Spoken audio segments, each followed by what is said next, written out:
Good morning, everyone. Thank you for joining us on behalf of the Union League Club of Chicago and the efforts of the club to assist the United States Navy in welcoming the newest Hyman G. Rickover into the fleet. I want to welcome all of you for this incredibly significant conversation that we're about to have today. As you know, the club's motto is commitment to community and country. That commitment, beginning in the days of Abraham Lincoln for the Union League and subsequent to that for the Union League Club of Chicago, has manifested itself down through the decades, indeed over the century, and almost a half that we've been around, not just internally inside the club, but in the club's unrelenting devotion to a vision of what's going on around it. So in the city of Chicago, we're proud inheritors of a legacy of concern and involvement in the lives of young people that dates back to the time when we brought former President Teddy Roosevelt to the Auditorium Theater to lecture all children in the Chicago Public Schools on Americanism. It means we're very proud of the fact that shortly thereafter we established boys clubs in neighborhoods where there had been riots in 1919. And subsequent to that, a few years later, those became boys and girls clubs. And today, more than 13,000 Chicago children benefit from the curriculum, the programming, the professionals, the concern, the involvement with the adult club, so that they are enriched in their young lives and in their education and prepared for very responsible positions in society. Our commitment has also looked beyond the city of Chicago, the state of Illinois, to our military, many times welcoming uniformed and retired officers, which we're going to do here momentarily with Admiral Richardson. It's been our privilege to host people like the Blue Angels many times in the club, where they stay as part of their deployment for the benefit of our metropolitan area and the Air and Water Show. But we've also quietly welcomed any number of serving officers and men and women from our military as they're executing their duties to keep us safe and our constitutional order protected.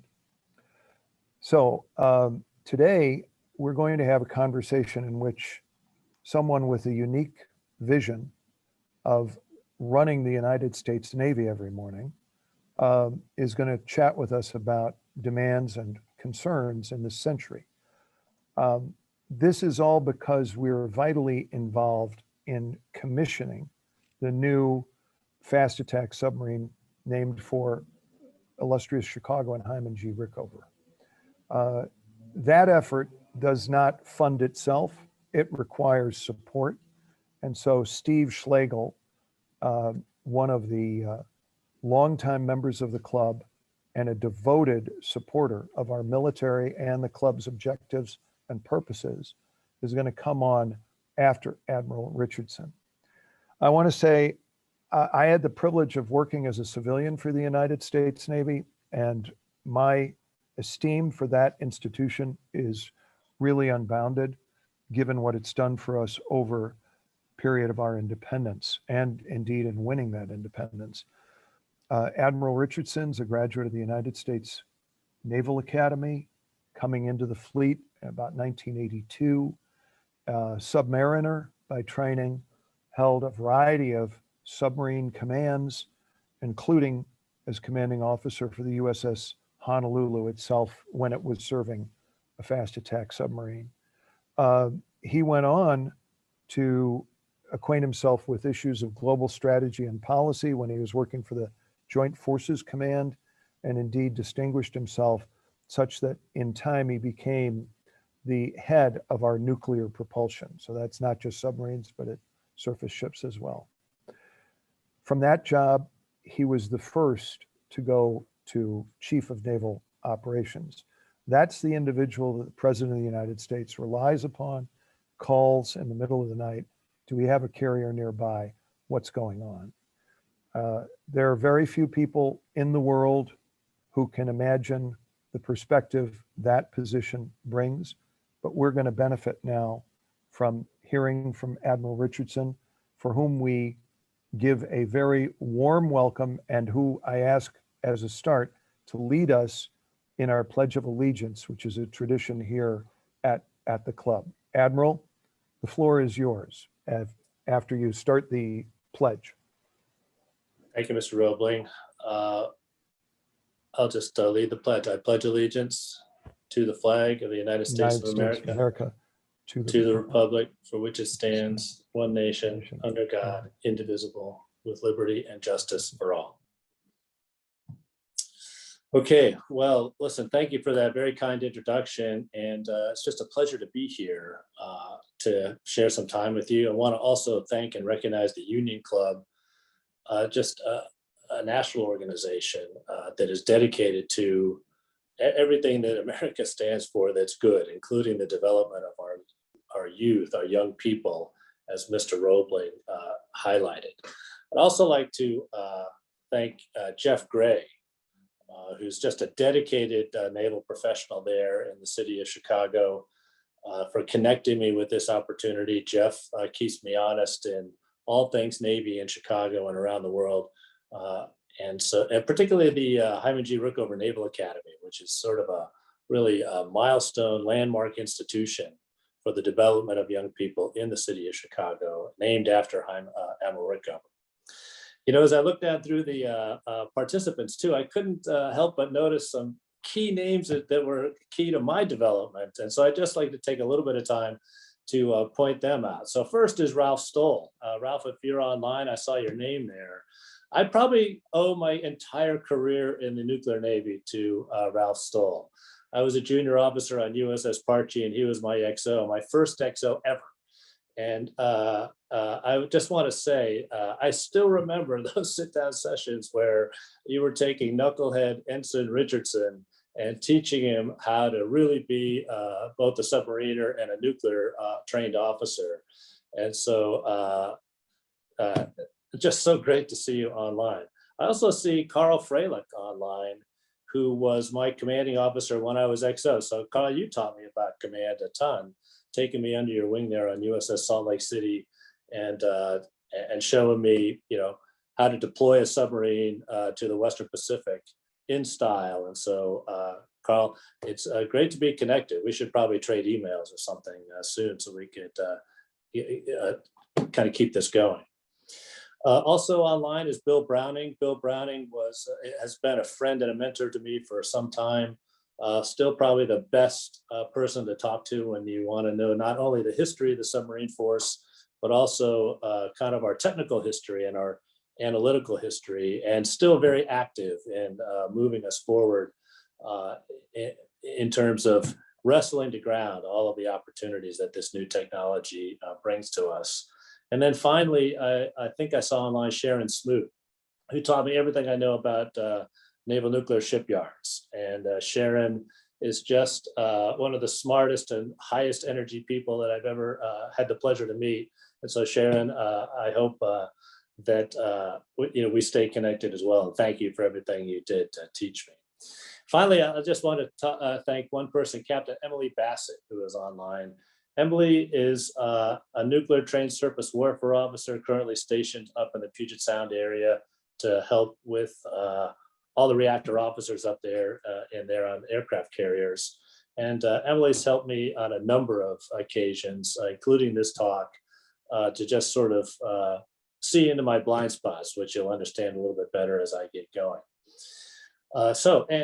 Before I get going too, I'd like to maybe ask us all to pause and recognize the passing of a truly great American who is Senator John Warner.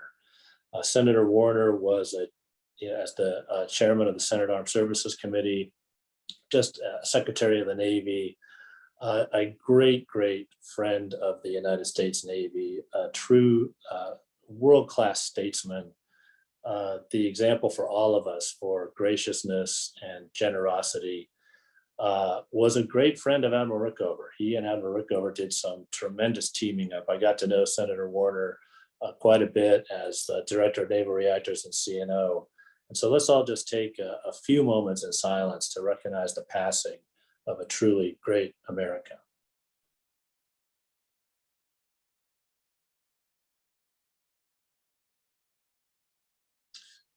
Okay. And then I also just got noticed that my good friend and also mentor, Admiral Cecil Haney, is online. Cecil preceded me as the commanding officer of the USS Honolulu. And I've sort of made it a career objective to just try and follow Cecil wherever he goes, just kind of tuck into his slipstream, burn off of his decay heat, and things have gone pretty well. So Cecil, thanks very much for joining. Hey, before I begin kind of the central point of my talk here, I thought that it would be useful to provide some context to sort of set the stage for why I think diversity, inclusion, belonging are absolutely fundamentally critical to our prevailing in the challenge that faces us. And so I would characterize our situation right now as being on the cusp of sort of two major revolutions that are occurring simultaneously. On one hand, we're in the middle of a political revolution, and I would say a global strategic revolution, however we might want to describe that. And by that, I mean that we are now emerging or moving into a world where we are returning to a truly multipolar scenario around the world. And I think that, this idea of two revolutions occurring simultaneously has very, very few precedents in history, right? And the teams that get these right really kind of set the terms of the global agenda for the next 50 to 100 years. So it's absolutely important that we recognize the magnitude of the change we're in. So as I said, one dimension of that is this political strategic revolution. And if you look for precedents in history, I think I can think of two that might be useful for us. One is right around the turn of the 1900s, right? And at that point, politically, we saw that the United States was sort of assuming its place as the leading power in the world, assuming that from the United Kingdom, a very peaceful transition, of one to the next in terms of being that lead power.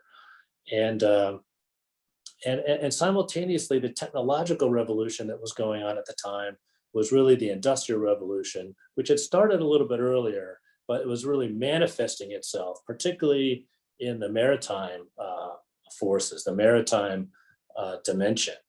And so we were building ships with propulsion systems, weapon systems, navigation systems, ordnance systems, you name it, all inheriting the benefits of the Industrial Revolution. A very disruptive period of time, and put great responsibilities on the maritime forces, right? So after all, America was becoming the global leading power. We had to have access to global markets in order to continue to prosper. And as we accessed those markets, they were around the world. Those were going to be accessed by sea. And so we needed a global Navy that could allow us access to the markets and also preserve the sea lanes that connected us to those worldwide places, markets around the world. And the challenge of that was met by such luminaries as Alfred Thayer Mahan and Stephen Luce as they stood up the Naval War College, and also stood up the Naval Postgraduate School to deal with both the sort of political, strategic implications of this challenge and also the technical implications of this challenge. So that's one precedent in history that might be comparable to the scope and scale of change that we're facing right now. And the team that did that best, those liberal Western powers, relayed and leveraged that into really victory in World War II, right? And that was the team that defeated the Axis powers and set the terms for the global debate for the next 50 years. that end of World War II really marks the next transition, dual revolution, if you will, that also is comparable to the scale of change we face today. And that was, on a political scale or a strategic scale, the collapse of the world into really, by and large, a bipolar structure where there were the Western powers and there was the Warsaw Pact. And it was the United States in lead of the Western powers, Soviet Union in lead of the Warsaw Pact. And so, really kind of unprecedented in history that you would have such a bipolar dynamic emerge from a political standpoint. From a technical standpoint, the revolution, of course, was the atomic age, the introduction of all of the potential that came from breaking the atom apart and being able to harness some of that energy, both in weapon systems, but also very relevant to our discussion today in power systems and the key role that Admiral Rickover played. Now, I think we're on kind of an inflection point or a dual revolution, very, very similar today, as we return to sort of a multipolar dimension, the rise of China, the return of Russia. China going to be a much more challenging competitor than the Soviet Union ever was, much more sophisticated, their economy much bigger. And so, there's that to contend with. From a technical standpoint, we're in the middle of a technical revolution as we move into what we might want to call the digital age or the information age, and the rise of very, very sophisticated and advanced computers, the rise of computers that give rise to that allow artificial intelligence and software algorithms like that, quantum computing, all of the things that come with it. We really are on the cusp. We're in the middle of one of those dual revolutions that is so challenging. And again, the team that manages their way through these revolutions best sets the terms of debate around the globe for the next 50 to 100 years. And so the situation couldn't be more urgent, and the stakes could not be higher. Now, if you take that thesis and that we're in this period of tremendous change, that requires the ability to sort of see differently, to project your perspective into the future and see things differently. But we've also learned that the challenges of doing that are just tremendous.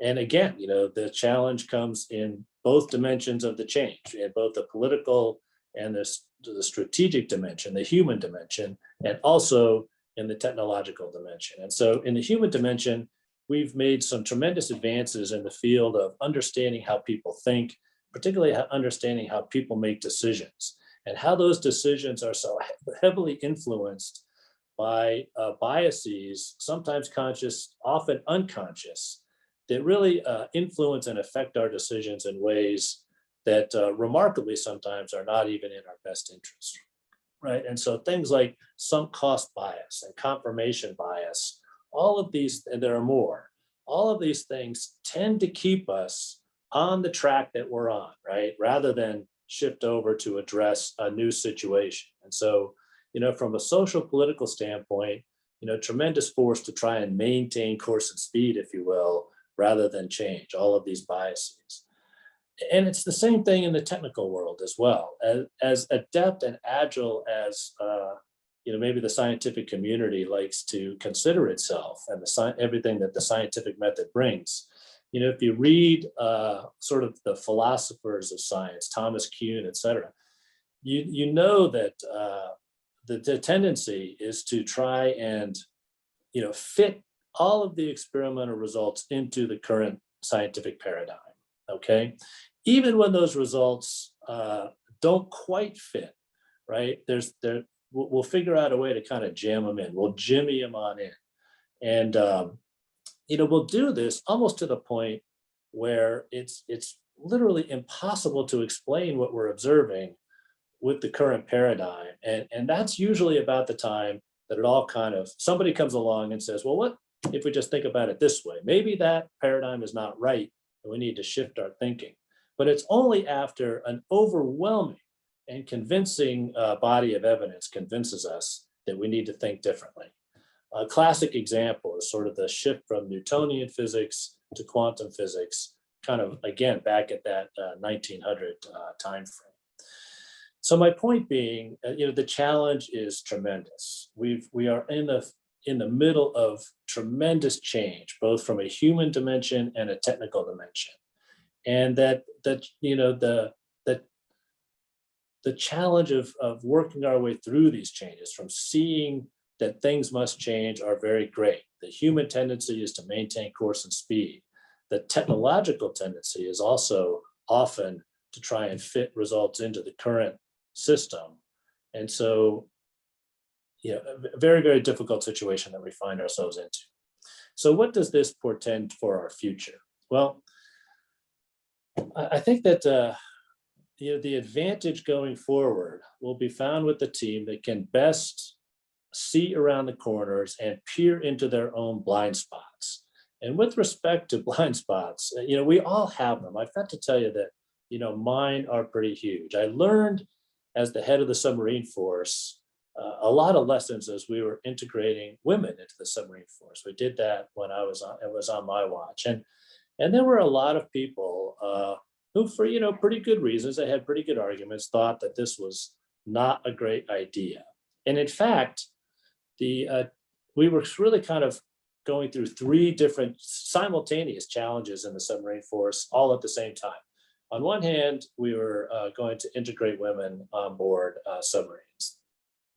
On the other, another challenge we were dealing with was the end of Don't Ask, Don't Tell. And so we were going to, manage that transition as we, finally got past that crazy architecture where we were asking people to sort of deny themselves in their lives. And then the third transition we were going through in the submarine force at the same time was that we were going to put out the smoking lamp at sea and stop smoking underway. So when the hatch went shut, smoking lamp was out, and nobody could smoke because of the dangers of secondhand smoke underway.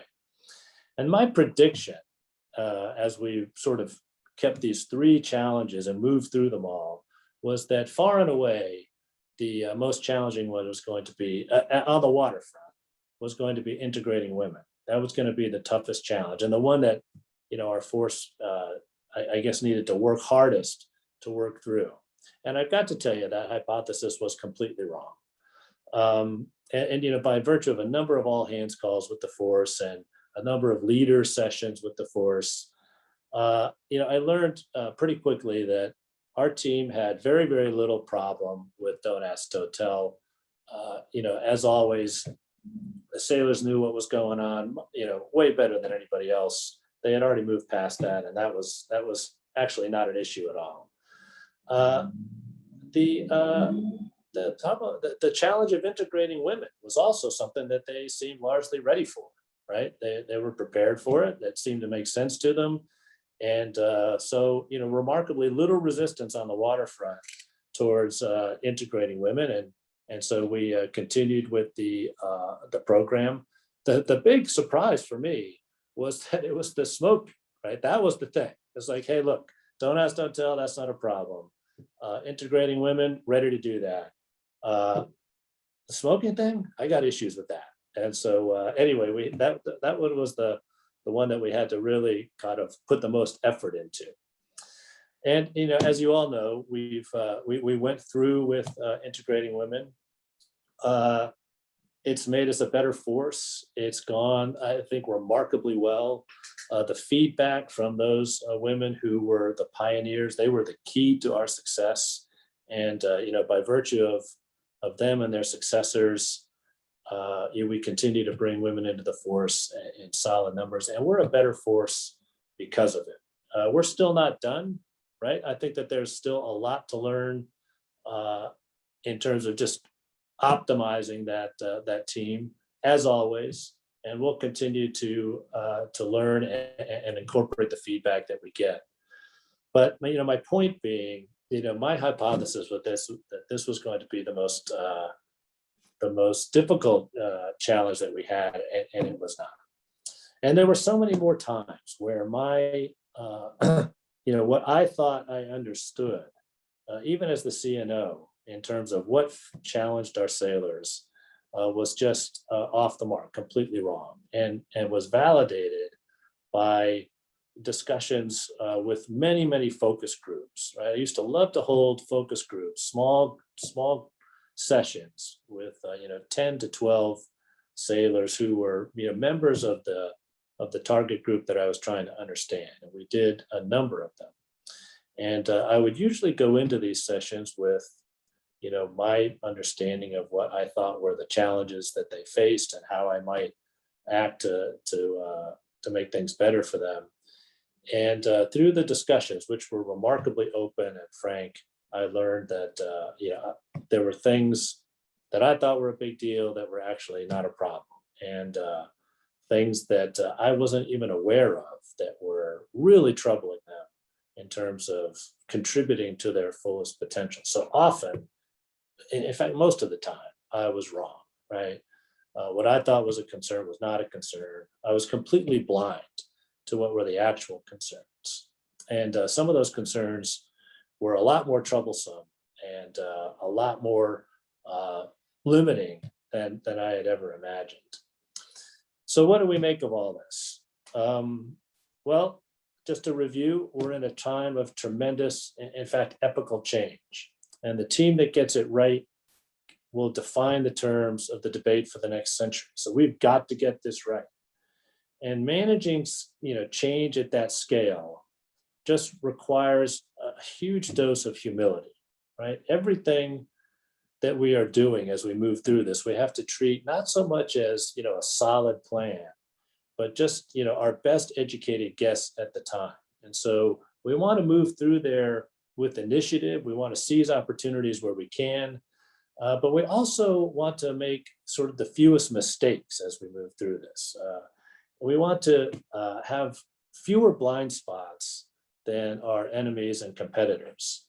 And in this regard, I think that's the superpower that our diversity as a nation and our Navy bring, right? This diversity is like a spotlight that we can shine into our own blind spots and illuminate all of those vulnerabilities, those things that we perhaps hadn't considered, which could be used by our opponents to our great disadvantage.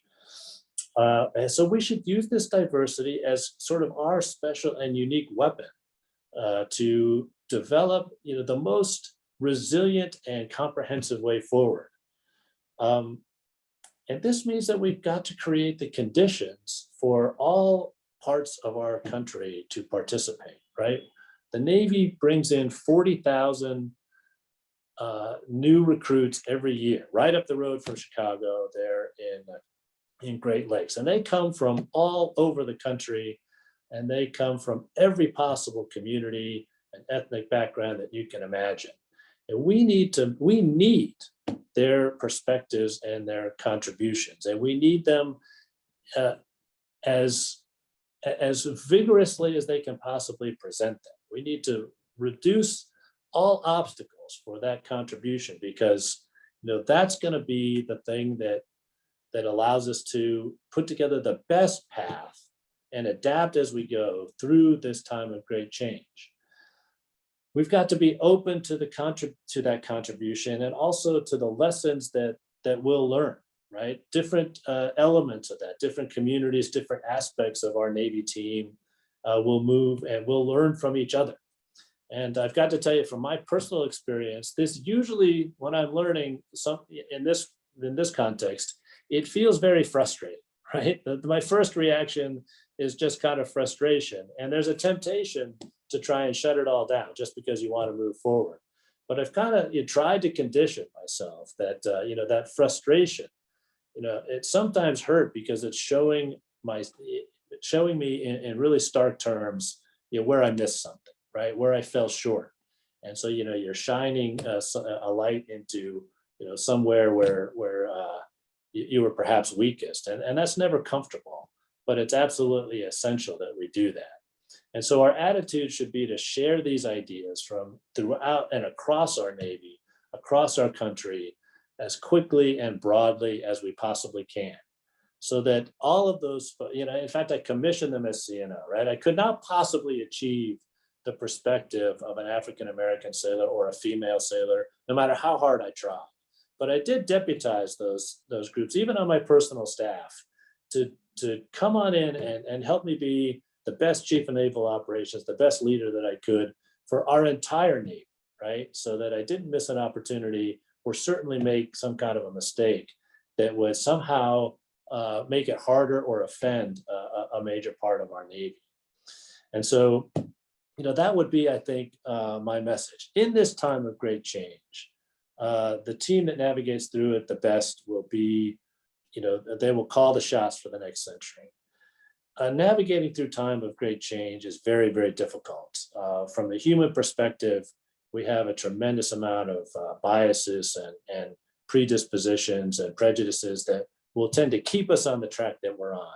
And even in science, this idea of a scientific paradigm tends to be a track that keeps a force that keeps us going on track.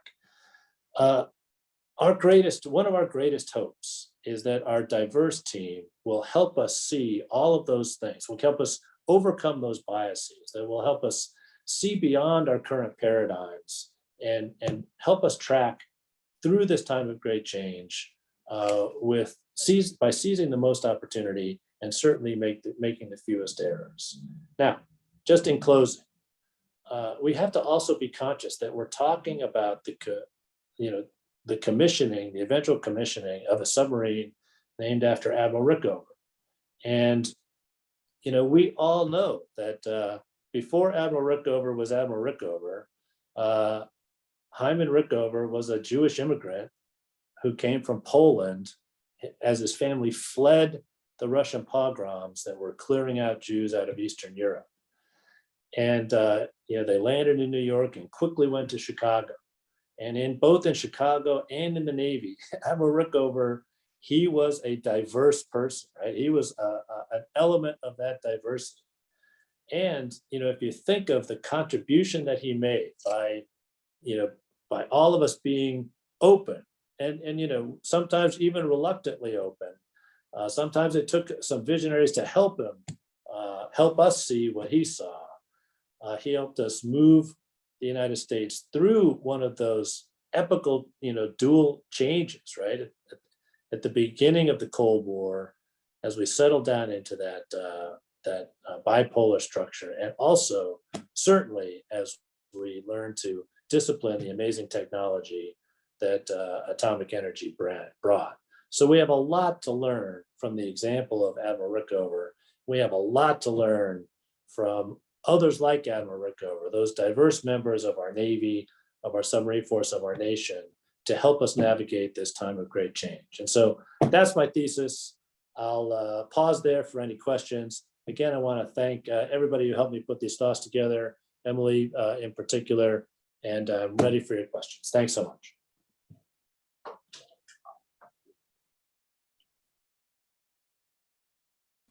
Admiral, thank you very much for those comments, for those very enlightening thoughts. Thank you.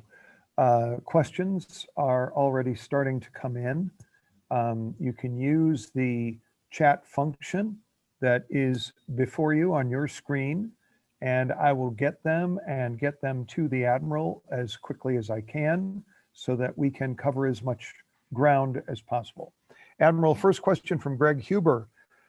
What, in your estimation, are the most significant great changes that are taking place today? Okay. I think I highlighted some of those in my talk, Greg, but happy to talk about them in a little bit more detail. So, if you think about the flow of the last 120 years, I think we're in as I said, a period that really has maybe two precedents in those more than a century. One is when the United States rose to be kind of the global hegemon, and also, leveraging all of the advances of the Industrial Revolution. fast forward to the 1950s, let's say, and we were there again with Admiral Rickover as we managed our way to, a bipolar world global structure politically, and also, harnessing the atom from a technological standpoint. The big changes that we're going through right now, that regime sort of, certainly the bipolar regime collapsed in the late 80s and early 90s as the wall came down. Now we face, I think, the true reemergence of a multipolar situation. And so you've heard those terms, great power competition.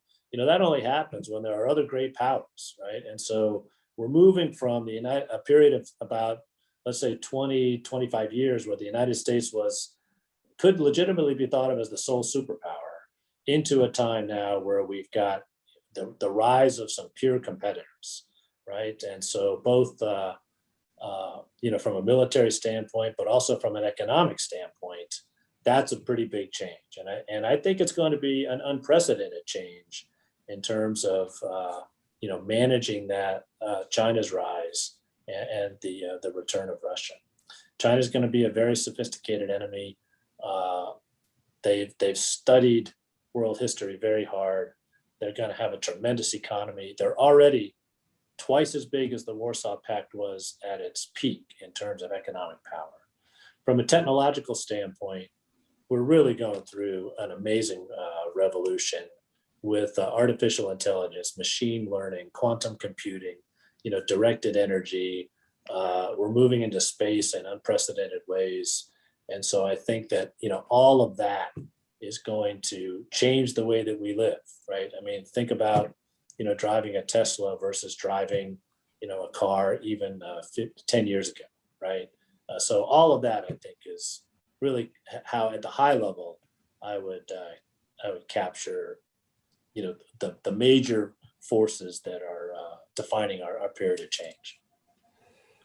Terrific. Thank you, Admiral. Now from Jeff Gray, diversity. The term, quote, diversity, unquote, here being defined exclusively along racial and gender grounds within the military, is primarily an issue endemic within the officer corps.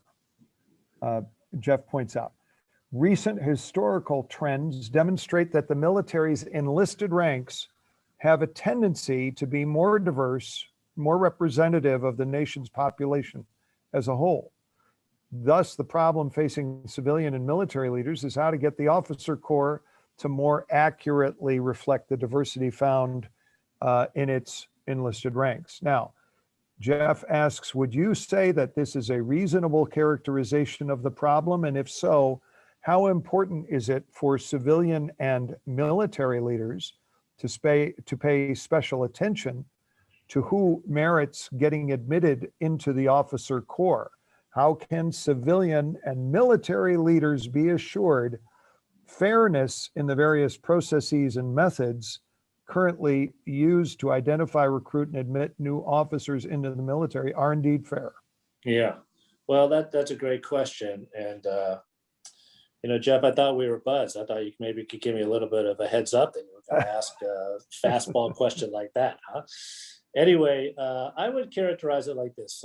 Diversity is it's a multidimensional issue, right? And so one way to think about it is in the terms that Jeff described. And I would say that that's a legitimate way. I don't know that I would say that's the only way to think about diversity, but it's certainly a legitimate way and one way to think about this great challenge.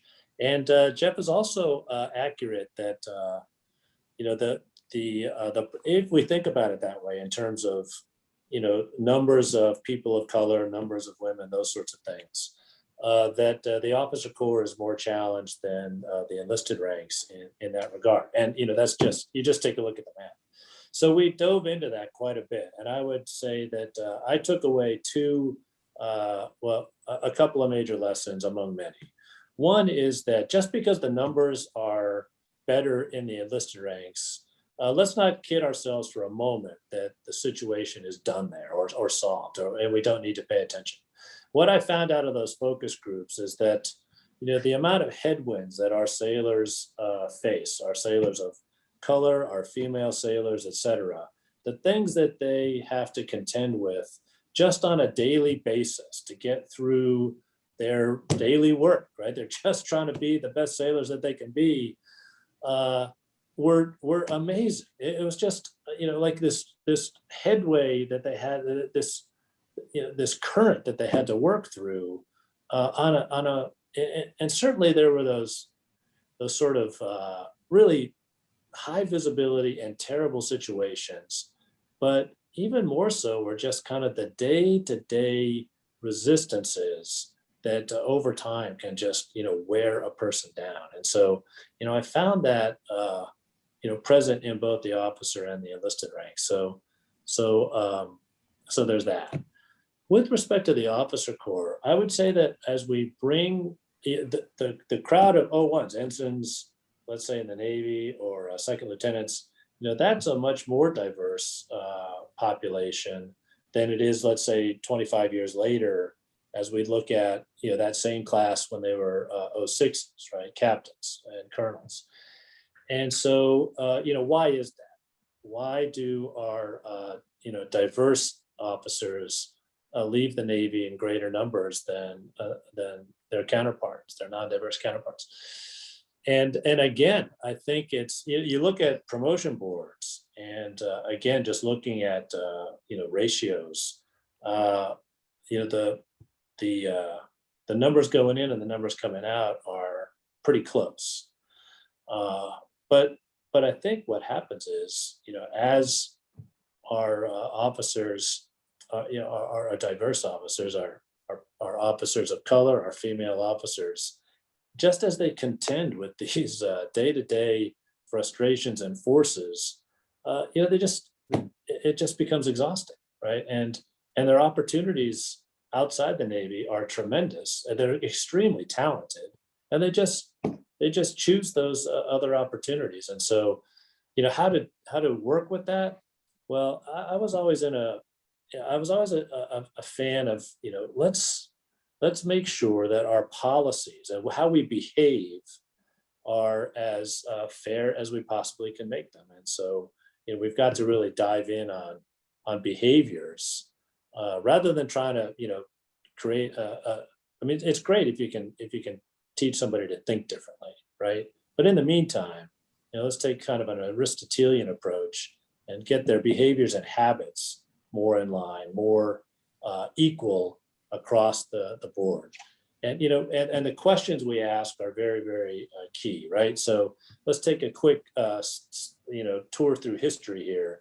When we started this, the word we used in the armed services was, we're going to do tolerance training, right?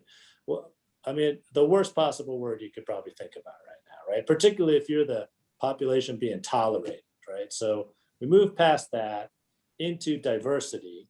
And just as Jeff points out, that's kind of a complicated term. So we moved to, and maybe an incomplete term. So we moved to the term inclusion, and inclusion, we found that was often even not satisfactory, because one could argue that if you're on the muster list, you were included. If you were in the meeting, you were included. And yet, when we asked all of those sailors and officers, hey, did you feel like when you were in that meeting or on that team, did you belong on that team? They would say, not really, right? I always felt like I was one comment away from being, ostracized or whatever. I never really felt like I was comfortable on that team. So, that's why we kind of settled on this belonging word as the one that we went after. Thank you.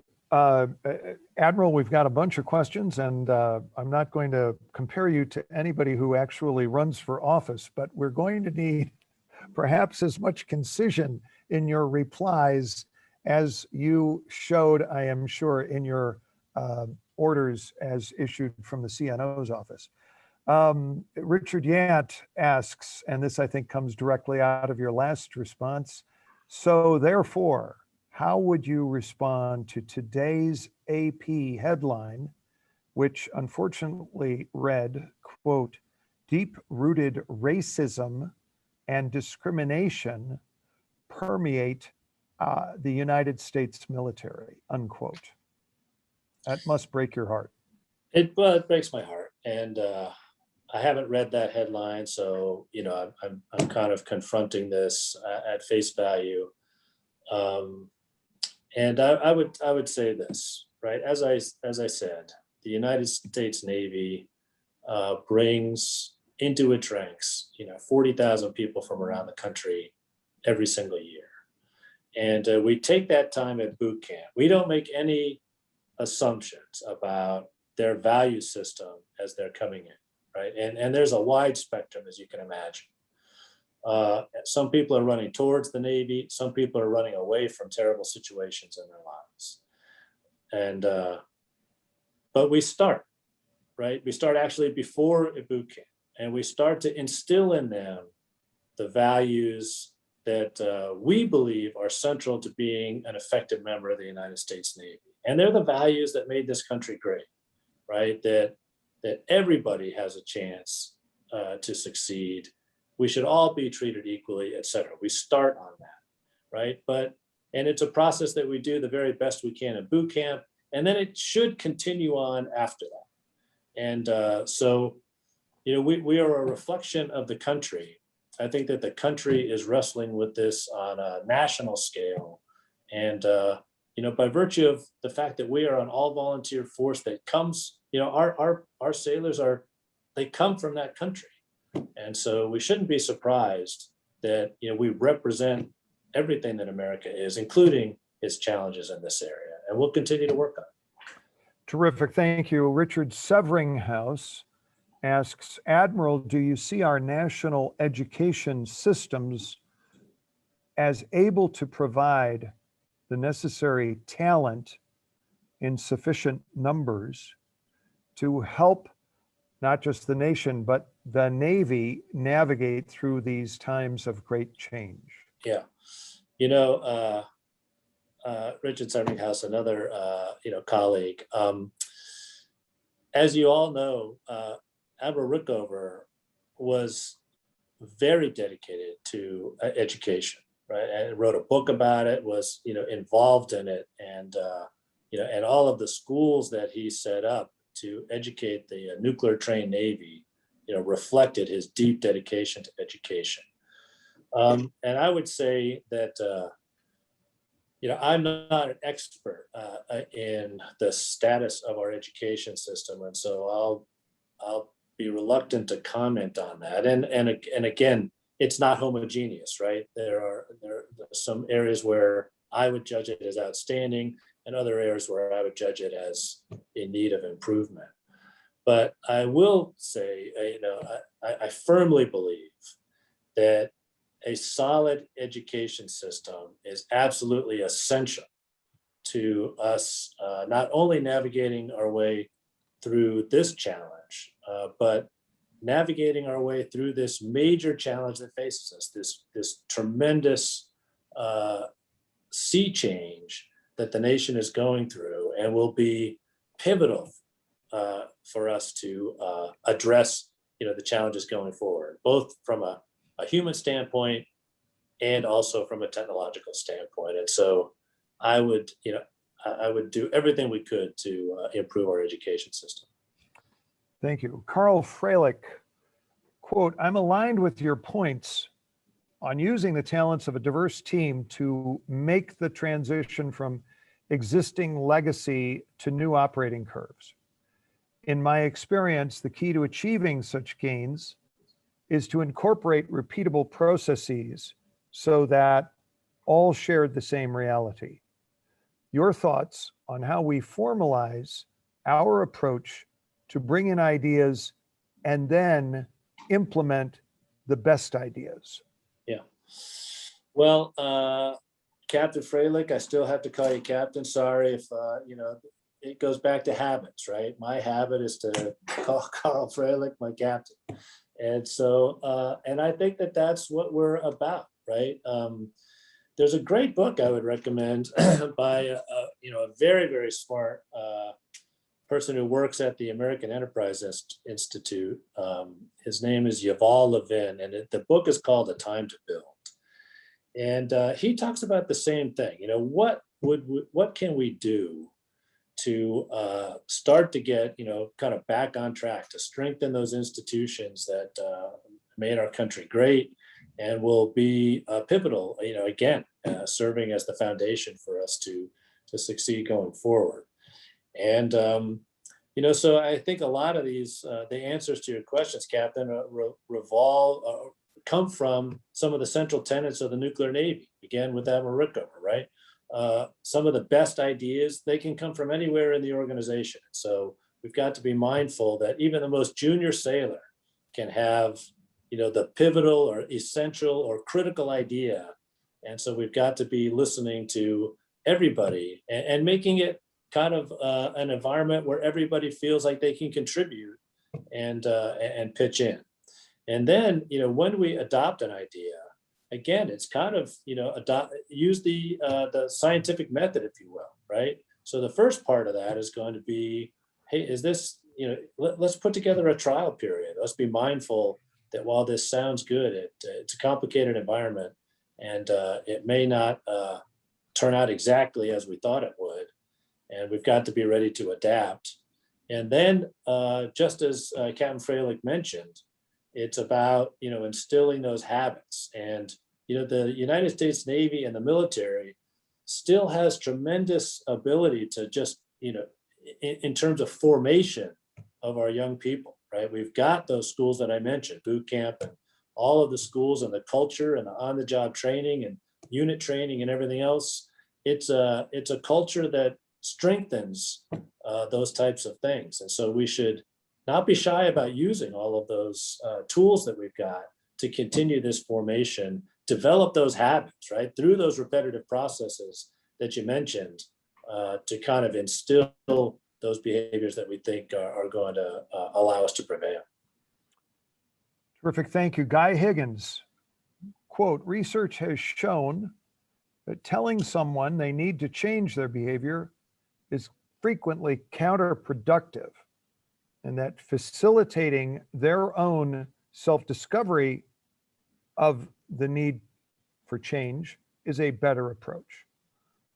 What are your thoughts on how we approach gaining an appreciation of the latent power of diversity? Yeah, I think that I would say, all of the above, right? Certainly, the Navy, as I think the nuclear power program, most successful institutions they set very high standards of behavior and performance for themselves, right? So the Navy does that, right? And so if you're going to be successful, I think that part of that is going to be that, hey, there's a certain expectation of performance. It's going to be challenging, but hey, we do challenge it, right? That's what we do. That's how we succeed. Okay, so there is some element of that is just setting the standard. You can maybe interpret that as telling people how to behave, but I think that you get the very best performance if, on one hand, you explain, why are these our standards, right? And so then you can start to connect with people, all of the people that, that allow them to attach themselves, to commit themselves to that purpose, in addition to what the standard, however it's written down on paper, may be. They understand the kind of the why or the reason behind that, and they can align themselves with that, right? And then the motivation for their behavior becomes more intrinsic, if you will, right? It comes from inside because they adopt and commit themselves to the purpose of the organization, the purpose of those standards, the reason behind them. And so I think it's a combination of both, right? On one hand, you do have to articulate that standard, but on the other hand, you have to spend the time to explain, why is that our standard? Why do we behave this way? And what are the values that underpin that? And that's what gets people to attach and really, commit themselves to even higher levels of performance than you could possibly articulate as a rule. Terrific. Admiral, I want to, it's 12:45 and we haven't had an operational question. And I want to point out that Marine Corps has a commandant and there is a chief of naval operations, whereas a couple of other services are just led by people who call themselves chiefs of staff. We'll not dwell on that point, but I want to ask you if one of the toughest challenges you faced as CNO, of course, had to do with the Fitzgerald and the McCain. Yeah. And so I want to ask you, I want to put you on the spot for the benefit of the folks who are watching. Were the commercial vessels that rammed our ships, the McCain and the Fitzgerald, victims of spoofing of their GPS such that their effective control was taken over by another force? Yeah.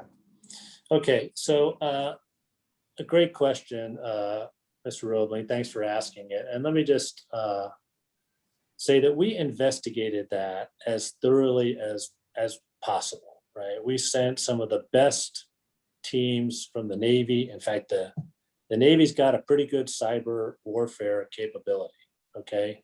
We understand this, maybe not completely because it's so sophisticated, but in fact, the Navy cyber warfare competitive team just won an international competition in terms of, one cyber team against another. So, we have some very good capabilities in this area. We investigated every possible dimension of that as being the cause, right? Both on the commercial side, which is a little bit harder, right? We don't have complete access to those commercial vessels. And we also examined it completely thoroughly on the US side.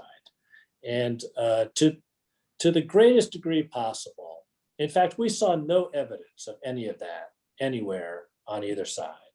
And so not only was there sort of the absence of that, but the investigation pointed out in very clear terms exactly what was the cause of those collisions. And it was really just a breakdown in the fundamentals of, setting the standard, training to that standard, certifying to that standard before you send a ship out on mission to execute. And so I would just hope that we can dispel any suspicions that this was some kind of an outside actor's cyber hack that caused these collisions to happen. And it was really just as we know in the submarine force, when you stop doing those fundamentals, when you have a breakdown in those fundamentals, it's only a matter of time before that catches up with you. Another question that I think a lot of us are deeply concerned about as you recite the advances of the Chinese economy, and we all understand the sophistication, both at a science and a technological level of Chinese society, is the extent to which they are seeking to arm themselves with weapons that can essentially destroy one of our carriers in a very brief amount of time. Yeah. So let me address that because, this is just warfare going back and forth, right? And so a different version of your question was probably asked by the French after the Battle of Agincourt, saying, what just happened, right? How did we get, just completely destroyed by this tired, small British army? Because they had those great archers that could just reach out with precision and define the terms of that engagement, right? So it's been so it's been back and forth, as we as one force tries to be able to outreach the other, right? Act at a greater and greater distance, and so this challenge is just kind of the most recent chapter in that back and forth. And what I would say is that.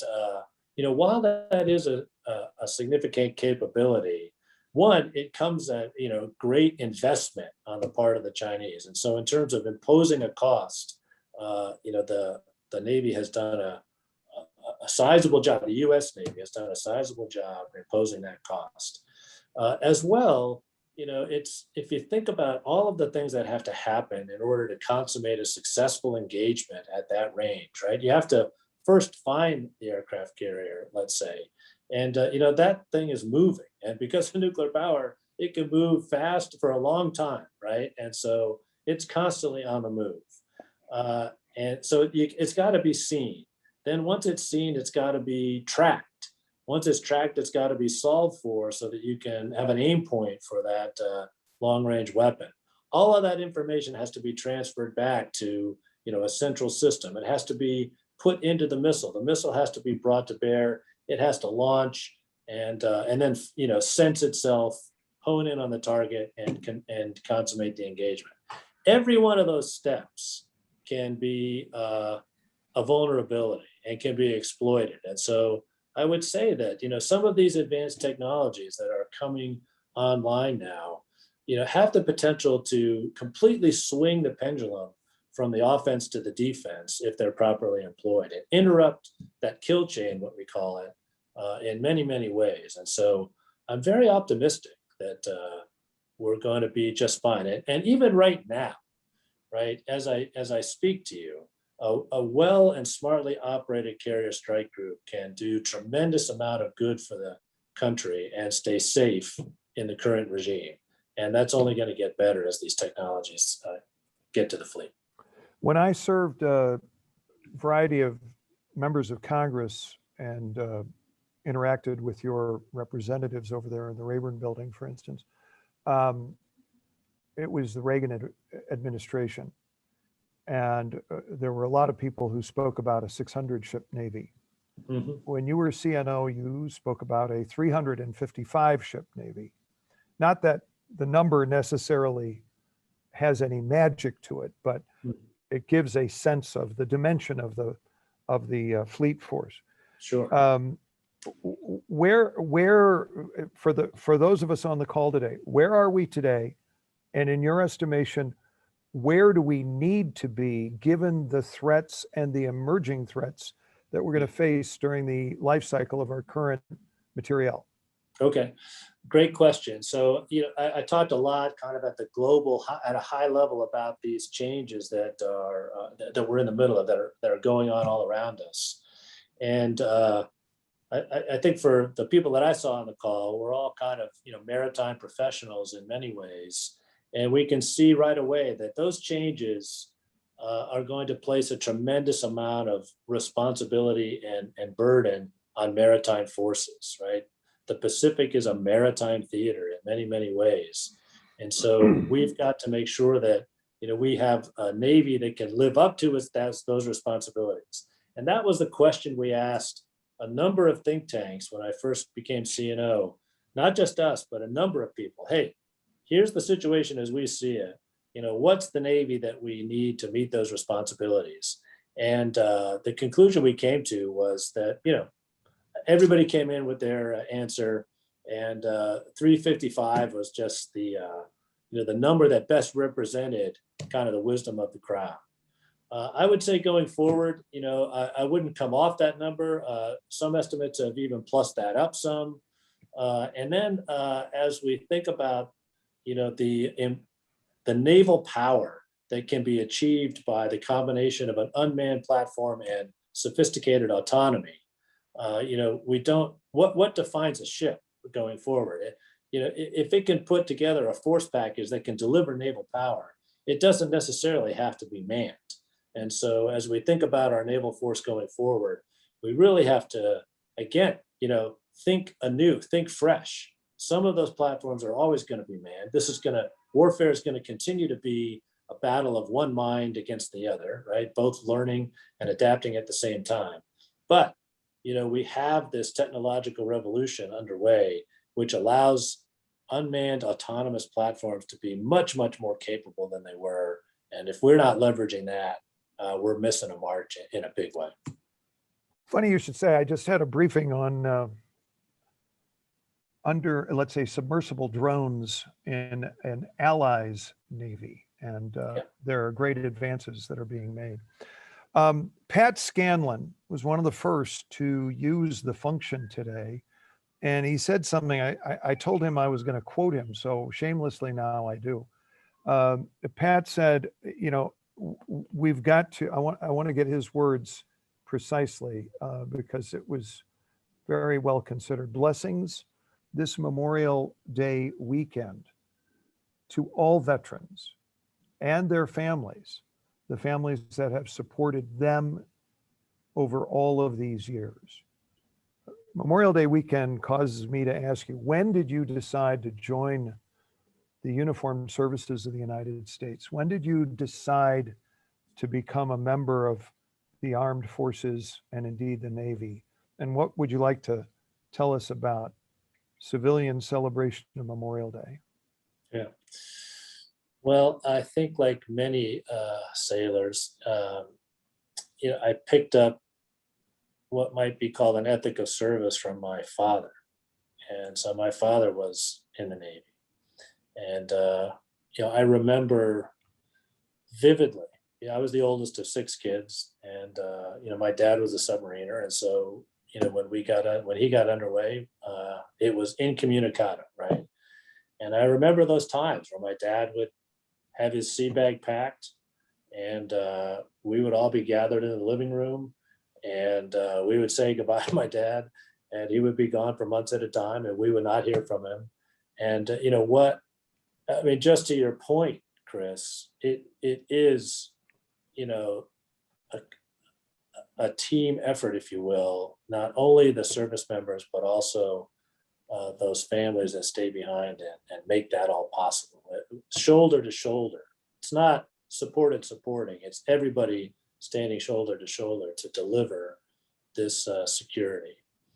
And so, yeah, I think that's the thing that influenced me most in terms of my decision to go to the Naval Academy and enter the Navy. Well, And then go ahead. We're all the better for it. And we appreciate your service, sir. We appreciate everything you've gone through, your family, everything you've done for your colleagues, for the folks who have served with you on Night Watch, North Atlantic, South Pacific, South China Sea, Indian Ocean. It's a global organization that defends liberty for all. And that's why the Union League Club has taken so seriously this activity on behalf of the new Rickover, which gets me to our friend. We were able to chat a little bit with him before, Admiral Steve Schlegel. So Steve, I know, wants to make some very important points for all the people who are with us right now. Steve, can you come on and join me in thanking the Admiral and tell us a little bit about the committee and where we are? Admiral, before you get started, I think I'm going to go quiet. I just want to say what a privilege it was, you know, not only to serve, but also to be with you all today. And Mr. Roebling, thank you so much for guiding us through those questions. And I wish everybody a meaningful Memorial Day weekend coming up. Thank you. Thank you very much. Thank you, Chris. And Admiral, thank you so much for a remarkably educational and thought-provoking presentation. Diversity in the military and diversity throughout society is the big question mark of the day. How are we treating it? How are we going to foster it? How are we going to get along with one another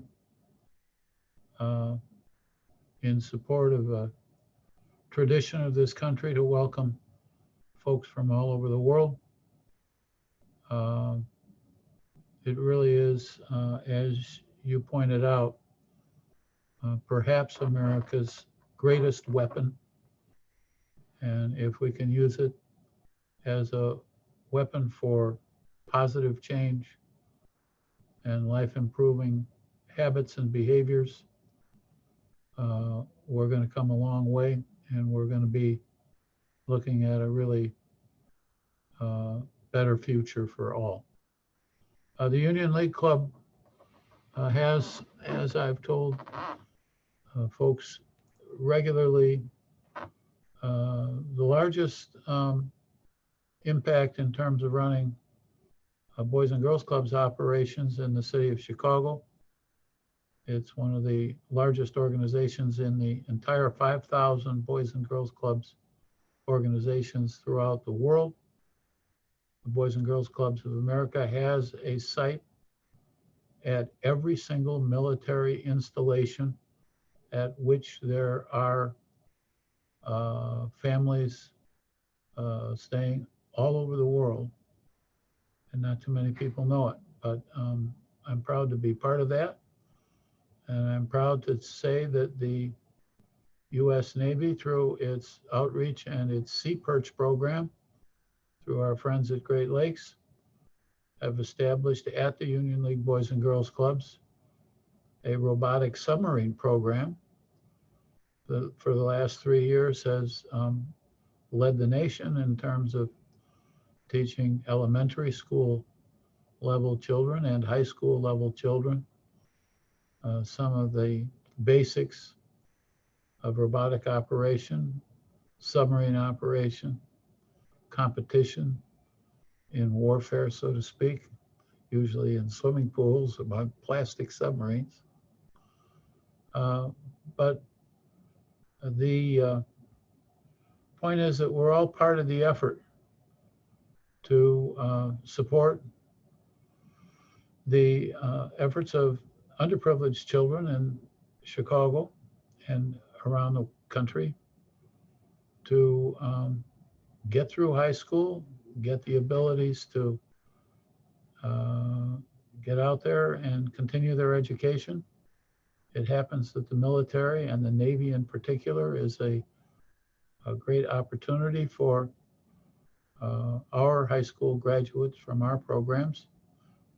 And we've valued the relationship. In terms of giving back, I'm here to ask you for money. I'm here to ask you for your support. The individuals of the committee cannot raise the literally hundreds of thousands of dollars that are necessary to support the commissioning of this fast attack submarine. Because it is named after an individual, as great as Admiral Rickover is, we don't have the funding of the state like the USS Missouri might have, for instance, and we want to make sure that the ship is commissioned in fine fashion with supportive help for the crew and the operations of the ship in general. It'll go on throughout the operations of the boat itself. And our committee is steadfast in its wish to not only support the commissioning, but we'll have representatives out at the christening as well in July this summer. I would like to ask you specifically, donate what you can. You can do it through the website at ussrickover.org. You can write us at the Union League Club of Chicago, just care of the Rickover Committee at 65 West Jackson Boulevard, Chicago 60604. Or you can email us at the ussrickover@ulcc.org if you have any questions or have any wishes to help in our endeavors. We need references to organizations that you belong to that may be interested in supporting the commissioning. Doesn't have to be an individual donation. You may know a company that you've either worked for or know as a neighbor who would be of a common mind. I'm going to take this fine program from Admiral Richardson home with me and think about it some more and try to continue to support the effort. I'm hopeful that each of you will too. I can see from our attendees on the chart that the The Admiral has held the attention of virtually all who started this program, and fully more than half of you are still with me, and that's quite a compliment. You're a great bunch. Thanks much for the opportunity to be here. Chris, I'll turn it over back to you. Steve Schlegel, thank you as always for your leadership. Very important. USS Rickover.org, www.ussrickover.org. And with that, and with our warm thanks to Admiral Richardson, as well as Steve Schlegel, to Jeff Gray for getting us all combobulated, for Brian Williams for getting us into cyber so that we can actually chat with you, to Brian Daly and the committee led by Tom Caraba. We thank all of you, and I now declare this proceeding concluded.